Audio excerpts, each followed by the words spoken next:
आशा करता हूं आप सब बहुत अच्छे होंगे। मेरा नाम है सिद्धांत अग्निहोत्री, स्टडी ग्लोस पे आपका बहुत बहुत स्वागत है। सिम स्वैप फ्रॉड बताऊंगा मैं इसको।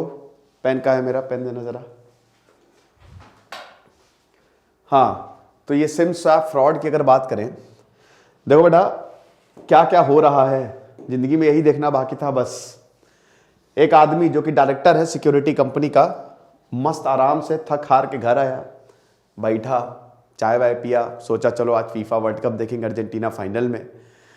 अब वो बैठे 7 बजे से पौने 8 बजे के बीच में 45 मिनट में इतनी मिस कॉल, हर minute miss call, miss call, miss call, उसने उठाया नहीं। एक टाइम पे फ्रस्ट्रेट हो गया, आप उठा ही लोगे। उठाया, कोई उधर से बोला नहीं, रख दिया उसने फोन। टिंग टिंग मैसेज आया, और जैसे ही मैसेज आया 50 लाख रुपए उड़ गए अकाउंट से। यहां अगर 100 रुपए उड़ जाते हैं तभी दिमाग खराब हो जाता है। 50 लाख रुपए गायब, उसके होश उड़ गए। फिर साइबर क्राइम पे गए, कंप्लेन की, उड़ गए, पैसे नहीं वापस आ सकते। देखो बेटा, ये जो पैसे हैं, जो ये फ्रॉडस्टर, ये जो ऑनलाइन वाला होता है, साइबर क्राइम जो होता है ना, उसमें एक बार पैसे गए तो गए, बालों की तरह एक बार गए तो गए, वो वापस नहीं आएंगे। इसे एक बार पैसे गए तो गए, वो वापस नहीं आएंगे। समझ रहे हो? बस सतर्क आप रह सकते हैं। तो क्या क्या आपको करना है हम बात करेंगे दोस्तों। केस रजिस्टर हो गया है, मैं आपको एक एक चीज बताऊंगा कैसे सेफ रह सकते हैं। और ये कैसे हुआ, आमतौर पे एक ओटीपी आता है। देखिए, मैं ये भी बोलूंगा, जैसे जैसे ऑनलाइन फ्रॉड बढ़ा है वैसे वैसे हम ये भी देख रहे हैं कि लोग ज्यादा सतर्क हो गए हैं, ठीक है। लेकिन फिर भी ओटीपी या कुछ तो इंफॉर्मेशन आती है ना। यहां मिस कॉल से पैसे उड़ा लिए, ये तो पेगासस हो गया, इजराइल का वो खतरनाक सॉफ्टवेयर की खाली मिस कॉल से ही सब हैक। ये ऐसे ही है, मिस कॉल दी, फोन उठाया, पैसे उड़ गए। कैसे हुआ मैं अभी आपको बताऊंगा, ठीक है। तो केस जो है वो Delhi police cyber crime unit ने रजिस्टर किया है, और सीनियर पुलिस ऑफिसर ने बोला कि इंक्वायरी हम दे दी है, और ये सिम स्वैप टेक्निक से इसको जो है इसकी क्लोनिंग की गई है, ठीक है। तो जो गौरव रावल है, साइबर एक्सपर्ट, उन्होंने बोला है कि सिम स्वैप का मतलब सिम कार्ड को बदल लेना या उसी नंबर से दूसरा सिम निकलवा लेना। मैंने कम से कम 4 से 5 लेक्चर्स किए, और साइबर सिक्योरिटी पे तो बहुत सारे लेक्चर्स किए। फिर से मैं बताऊंगा, पीपीटी वाइज चलूंगा, और एक एक चीज का मैं आपको मतलब बताऊंगा। थोड़ा सा डीप डाइव इन करेंगे हम कि हम इससे कैसे बच सकते हैं। डुप्लीकेट सिम निकालने के बाद ओटीपी की मदद से बदल लेते हैं बैंकिंग पासवर्ड, ठीक है। स्वैप मतलब क्या, जैसे मेरा नाम सिद्धांत है, इनका नाम रवि है। स्वैप, इनका नाम सिद्धांत, मेरा नाम रवि। स्वैप अदला बदली, समझ रहे हो? तो सिम स्वैप का क्या मतलब, क्या सिम की अदला बदली। सब कुछ सेम रहेगा, बस बदल जाएगा। जैसे एक ये सिम है, ठीक है, और एक दूसरा सिम है, तो आपकी डिटेल इसमें, इसकी डिटेल इसमें, ठीक है। फिलहाल यहां पे जैसे अगर मान लीजिए मैं फ्रॉडस्टर हूं, ठीक है, और मैंने बोला कि मुझे पैसा चाहिए, आपके पैसे उड़ाऊंगा, तो आपकी पूरी की पूरी सिम की डिटेल मैं अपने सिम में ले लूंगा। अब ऑनलाइन का जमाना है, सब ऑनलाइन हो जाता है, क्योंकि आजकल सारी ट्रांजैक्शन फोन से चलती हैं, ठीक है। तो ये चीज है। पहली बात, आप सिम स्वैपिंग समझ गए, ठीक है। अब सिम स्वैपिंग में आपके मोबाइल नंबर से एक नए सिम का रजिस्ट्रेशन किया जाता है, ठीक है। इसके बाद आपका सिम कार्ड बंद हो जाता है और आपके मोबाइल से नेटवर्क गायब हो जाता है। सिंपल सी बात है, एक नया सिम मैंने लिया, आपके नंबर से ही मैंने रजिस्ट्रेशन कर दिया। मैंने मेल भेजा या कॉल से बात की, मैंने बोला हेलो, हाँ मैं ये बोल रहा हूं, ठीक है, मेरा नंबर खो गया है, कृपा करके मुझे सेम मतलब उसी नंबर वही जो आपका है वो अलॉट करिए, ठीक है। तो पूरी की पूरी इंफॉर्मेशन फ्रॉडस्टर के पास चली जाएगी। समझ गए आप? कहने का मतलब यह कि आपकी पूरी इंफॉर्मेशन जिसे आप ट्रांजैक्शन करते हैं वो फ्रॉडस्टर के पास, यानी कि वो एक नया सिम आपकी इंफॉर्मेशन के थ्रू क्रिएट कर लेगा। लेकिन उसको चाहिए ओटीपी, क्योंकि आजकल हर ट्रांजैक्शन पे ओटीपी आता है, हर ट्रांजैक्शन पे। अब देखिए इनके साथ क्या हुआ, ये जो बंदे थे, कॉल, इन्होंने सिर्फ कॉल उठाई, मिस कॉल से कुछ नहीं होगा। आप मिस कॉल पे मिस कॉल मारते रहो, कुछ नहीं होने वाला। लेकिन जैसे ही कॉल उठाए उसके बाद पैसे कटे। क्यों कटे? ओटीपी ऑन कॉल, मैसेज इनके पास आएगा, इन्होंने कॉल उठाई, नंबर किसका? इनका, ये फ्रॉडस्टर है, ठीक है, ये जिनके साथ ये घटना हुई है। अब इसके पास एक सिम है, पूरी इंफॉर्मेशन इनकी है, लेकिन इसको ओटीपी चाहिए। ऑन कॉल ओटीपी का ऑप्शन आता है। इस फ्रॉडस्टर ने क्या किया, ऑन कॉल ओटीपी ऑप्शन पे क्लिक किया तो कॉल तो इन्हीं को ही जाएगा ना, कॉल इनको जाएगा। और जैसे ही कॉल इनको गया, ये ऑनलाइन कनेक्टेड था, ये था ना, तुरंत ओटीपी जो है इसके पास आ गया।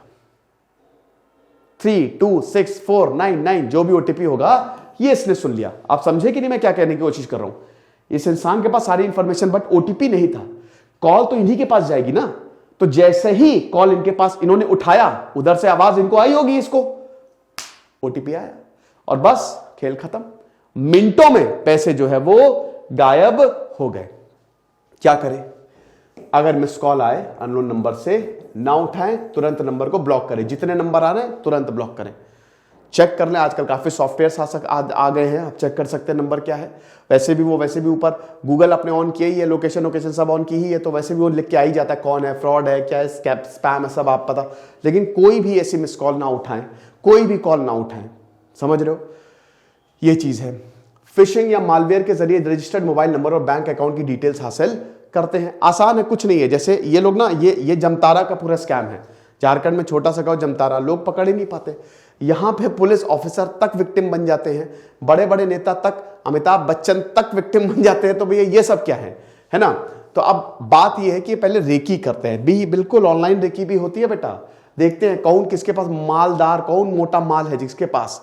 तो अब देखते हैं जिसके पास पैसा है, ऑनलाइन सब उनकी डिटेल्स ये हासिल करते हैं, ठीक है। और उसके बाद ये फिर पूरा का पूरा प्रोसेस जो है वो शुरू करते हैं। तो स्टेप 1 क्या होता है, ठीक है, आपका रजिस्टर्ड मोबाइल नंबर और बैंक अकाउंट की डिटेल्स हासिल करते हैं। और ये बहुत ही आसान होता है। फिशिंग भाई, एक छोटा सा लिंक भेज दिया, ठीक है, या एक कुछ भी वायरस, कुछ भी, किसी को भी आपने क्लिक किया। आजकल हम लोग इधर उधर वेबसाइट बहुत ज्यादा विजिट करते रहते हैं, नहीं पता आपको किसमें कौन सा लिंक हो, किसमें क्या वायरस हो। फिर उसके बाद वे मोबाइल खोने, सिम कार्ड खराब होने का बहाना बनाकर सर्विस प्रोवाइडर को सही ग्राहक की पहचान के साथ संपर्क करते हैं। जैसे इन्होंने डिटेल्स हासिल कर ली, अब उसके बाद आपका एड्रेस, आपका मोबाइल सब इनके पास है। अब मान लीजिए एक एग्जांपल है, आपका एयरटेल का सिम है, ठीक है, नंबर इनके पास है, सब डिटेल्स है। याद रखिएगा, सिम नहीं है, डिटेल्स है। जैसे मुझे आपका नंबर पता है, पूरा घर, क्योंकि जब भी आप सर्विस प्रोवाइडर को कॉल करेंगे ना, वो पूरी इंफॉर्मेशन पूछता है। अब ये एयरटेल को कॉल करेंगे और पूरी की पूरी इंफॉर्मेशन ये बता देंगे। साउंड भी ऐसा करेंगे कि यही बोल रहे हैं, ठीक है, ये चीज। फिर कस्टमर वेरिफिकेशन होता है। अब कस्टमर वेरिफिकेशन, क्योंकि उधर से भी तो वेरीफाई करेंगे ना कि कस्टमर सही बोल रहा है, नहीं बोल रहा है। मोबाइल सर्विस प्रोवाइडर ऐसी स्थिति में ग्राहक के पास मौजूदा पुराने सिम कार्ड को डीएक्टिवेट कर देता है। अब जैसे पुराना, अब देखिए, ठीक है, फिर से हो गया, ये फ्रॉडस्टर है। इसने एयरटेल में फिर से एग्जांपल के तौर पे बता रहा हूं, ठीक है, क्योंकि भैया एयरटेल का नेटवर्क हर जगह आता है। तो ये एयरटेल है, ठीक है। अब इस फ्रॉडस्टर ने क्या किया, एयरटेल को संपर्क किया, डिटेल्स पूरी पास है, और इसने बोला कि देखिए सर, मेरा जो है, मैं सिम मेरा खो गया है, तो ये इसमें पूरा ट्रांसफर कर दीजिए। अब समझिए, जिसके पास ओरिजिनल डिटेल्स हैं, ठीक है, अब ये इसका सिम बंद है ना भाई। ये आप समझ रहे हो ना कि ये इस नए सिम की बात है, इसका सिम बंद, यानी कि मैं अगर मान लीजिए विक्टिम हूं, कस्टमर हूं, तो मेरा सिम बंद, मेरे में नेटवर्क नहीं आएगा, क्योंकि मेरा जो नेटवर्क है, मेरा जो पूरी डिटेल्स हैं, ये फ्रॉडस्टर जो है वो यूटिलाइज कर रहा है, ठीक है। अब उसके बाद नया सिम कार्ड जारी हो जाता है। मेरा नेटवर्क गया और ये फ्रॉडस्टर को नया सिम कार्ड मिल गया, खेल खत्म। सारा एसएमएस उसके पास, ओटीपी उसके पास, डिटेल्स उसके पास। अब उसको बस ओटीपी चाहिए होता है। अब ओटीपी मैसेज के थ्रू या फिर कॉल के थ्रू उसको मिल जाएगा, और जैसे ही बस इनको एक बार ओटीपी मिला, गया सब खाली। तो ठग अपने मोबाइल में सिम चालू कर ओटीपी के जरिए खाते से पैसे उड़ा लेता है ना। कभी कभी नहीं भी आता है। तो ये हिसाब किताब जो है वो होता है। थीफ को सब कुछ मिल जाता है। ये अंग्रेजी में है, ठीक है, जो भी मैंने समझाया है पीपीटी में अपने टेलीग्राम ग्रुप पे शेयर कर दूंगा। तो ये झारखंड के जमताड़ा भी वेब सीरीज भी आई थी, वहां से ये पूरा का पूरा हिसाब किताब चल रहा है। अब देखिए आरबीआई की पॉलिसी क्या कहती है। देखिए, इलेक्ट्रॉनिक लेनदेन से नुकसान होने पर बैंक को तुरंत सूचना पर आपका पैसा वापस मिल जाएगा। यस, आरबीआई पॉलिसी के तहत अगर कुछ भी हो, तुरंत बताए बैंक को कि मेरे साथ ऐसा नुकसान हुआ है। बैंक की ओर से साइबर फ्रॉड के मद्देनजर इंश्योरेंस पॉलिसी दी जाती है। बेटा, आपको इंश्योरेंस मिलता है ना, कि अगर फ्रॉड हुआ, क्योंकि अब ऑनलाइन फ्रॉड बहुत हो रहे हैं। आरबीआई को भी पता है कि भाई देखो, कस्टमर बेचारा क्या करे। अब इतनी ज्यादा जानकारी होती नहीं, यहाँ पे बड़े बड़े धुरंधर प्लेयर्स के पैसे उड़ जा रहे हैं, तो बेचारा कस्टमर क्या करे इसमें। तो यहां पे पॉलिसी ये है कि इंश्योरेंस, आपका पैसा इंश्योर है लेकिन एक लिमिटेड अमाउंट तक मिलता है। बैंक आपके साथ हुए फ्रॉड की सारी जानकारी इंश्योरेंस कंपनी को दे देगा, इंश्योरेंस कंपनी से पैसे लेकर बैंक आपके नुकसान की भरपाई करेगा। साइबर फ्रॉड से बचने के लिए इंश्योरेंस कंपनियां भी लोगों को सीधा कवरेज दे रही हैं। अभी आप इंश्योरेंस भी करवा सकते हैं, करवाइए इंश्योरेंस, बस हर चीज का करवाइए। लोग इंश्योरेंस करवाते नहीं है, पता नहीं क्यों, लेकिन जब पड़ती है ना तब पता चलता है। गलत तरीके से रुपए निकले का 3 दिन में बैंक को शिकायत करने पर नुकसान नहीं उठाना पड़ेगा। तो 3 दिन के वैसे तुरंत करिए, विद इन अ सेकेंड कुछ भी करके बैंक को इसकी सूचना दीजिए। 10 दिन के अंदर खाते में जो रकम है वो वापस आ जाएगी। धोखाधड़ी की रिपोर्ट 4 से 7 दिन बाद की जाती है तो ग्राहक 25,000 रुपए तक नुकसान खुद उठाना पड़ेगा। इतना नुकसान आपको खुद देना पड़ेगा, बाकी सब कुछ ठीक है। ठीक है, तो ये चीज है। अच्छा, अब आप क्या कर सकते हैं, ऐसी नौबत आने मत दीजिए। आप क्या करिए, कुछ चीजें हैं। सबसे पहले सॉफ्टवेयर को अपडेट करो। इसमें लोग आलसपना दिखाते हैं। अभी देखो फोन में कौन कौन से सॉफ्टवेयर पेंडिंग है, क्योंकि अगर अपडेशन नहीं होती है, कुछ पैचेस जो है वो फिक्स होने होते हैं, कुछ एरर्स, कुछ बग्स होते हैं, तो उसमें जो अपडेशन आता है ना उनको फिक्स करके आता है। ठीक है, अपडेट मतलब नया वर्जन, बढ़िया वर्जन। तो फोन का अगर फोन में अपडेशन आ रहा है तो तुरंत अपडेट करो। कोई सॉफ्टवेयर पर्टिकुलर आप कोई ऐप यूज करो तो उसको तुरंत अपडेट करो। ठीक है ना, ये चीज है। उसके बाद अपनी इंफॉर्मेशन कम से कम शेयर करें, कम से कम। एक वीडियो बनाने वाला ऐप है वो आपके कॉन्टैक्ट्स का क्या करेगा, तो इंफॉर्मेशन जितनी हो सके। देखिए कुछ अच्छे ऐप्स जो हैं, बढ़िया ऐप्स, हालांकि आजकल ऑनलाइन है कुछ भी नहीं कह सकते, बट कुछ अच्छे ऐप्स ठीक हैं। अब फालतू ऐप या वेबसाइट पे आपको जबरदस्त इंफॉर्मेशन देनी पड़ रही है, उससे बिल्कुल बचे। ठीक है, ये चीज है। फिर उसके बाद कोई भी लिंक अटैचमेंट को एकदम भी ओपन ना करें। ईमेल, व्हाट्सएप, टेक्स्ट मैसेज में कुछ भी लिंक आ रहा है 10 बार उसको वेरीफाई कर लें। रिप्लाई ना करें, एकदम रिप्लाई ना करें। कोई भी ईमेल ऐसा आपको लगता है बिल्कुल रिप्लाई ना करें। पासवर्ड लगातार बदलते रहें।